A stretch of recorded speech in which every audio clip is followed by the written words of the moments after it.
नमस्कार साथीहरू। आज म मेरो बारीको कोठेबारी देखाउँदैछु। यो कोठेबारीमा चाहिँ मेरो यहाँ मैले यो खालको फर्सी रोपेछु। यो फर्सी पनि पलायो, यत्रो भएको छ।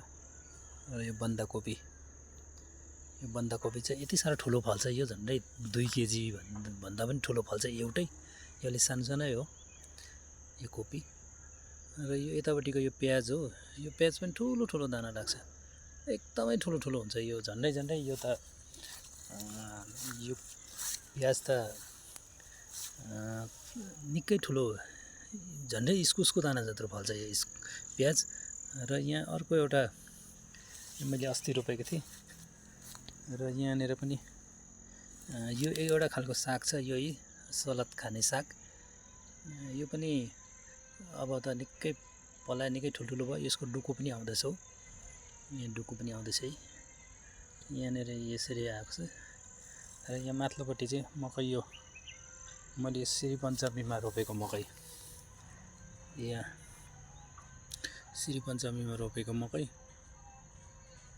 यहाँनिर अहिले ठुल्ठुलो भएको, अस्ति गोडेर ठुल्ठुलो भएको छ। र यो कोपीबारी, कोपीमा मैले यहाँनिर यो प्याज हो, प्याज निकै ठुलो ठुलो पो छ त। अनि यहाँ यतापट्टि चाहिँ त्यति साह्रो लागेन। यो रायोको बिउ यहाँ आएको छ। यहाँको मकै निकै ठुल्ठुलो भएको छ मेरो मकै गोडेर। यो सलाद खाने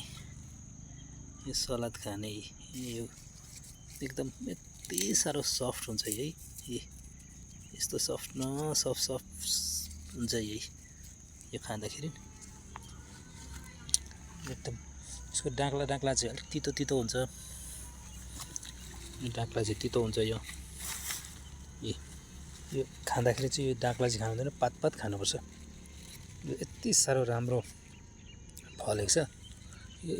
योपालि मैले नयाँ चिज रोपेको चाहिँ यो। अनि यतापट्टि चाहिँ यो मकै पनि यो सरकारी मकै हो, गभर्मेन्टले दिएको मकै हो। यो पनि मैले यहाँनिर मलहरू हालेर बनाएको छु। एकदमै हेल्दी भइरहेछ मकैबारी पनि एकदम ठुलो भइरहेछ, मजाले आइरहेछ। र यो मेरो कोठेबारीमा कोपीबारी देखाउनु मन परेर कोपी देखाएको। यो फर्सी चाहिँ एकजना भाइले दिएको। यो चाहिँ अहिले चाहिँ यो खालको चाहिँ त्यति साह्रो फर्सी यो बिउ हुँदैन, त्यो ठुलो खालको फर्सी हो। यो मधेसी फर्सी भन्छ कि के भन्छ, यो फर्सी हुन्छ। र यो मेरो आजको कोठेबारी यति देखाएँ। र मकैहरू यस्तो छ मेरोमा, अहिलेको यति भयो। आज हनुमान जयन्तीको दिन मैले यसो यहाँ आएर कोठेबारीमा पसेर यो यसो फुर्सदमा छुट्टीको दिन पनि थियो भनेर चाहिँ यहाँनिर मकैबारीमा पसेको। र मेरोमा के छ भन्ने कुरा चाहिँ देखाउन खोजेर यहाँ सबैजनालाई सेयर गर्दैछु। Thank you very much.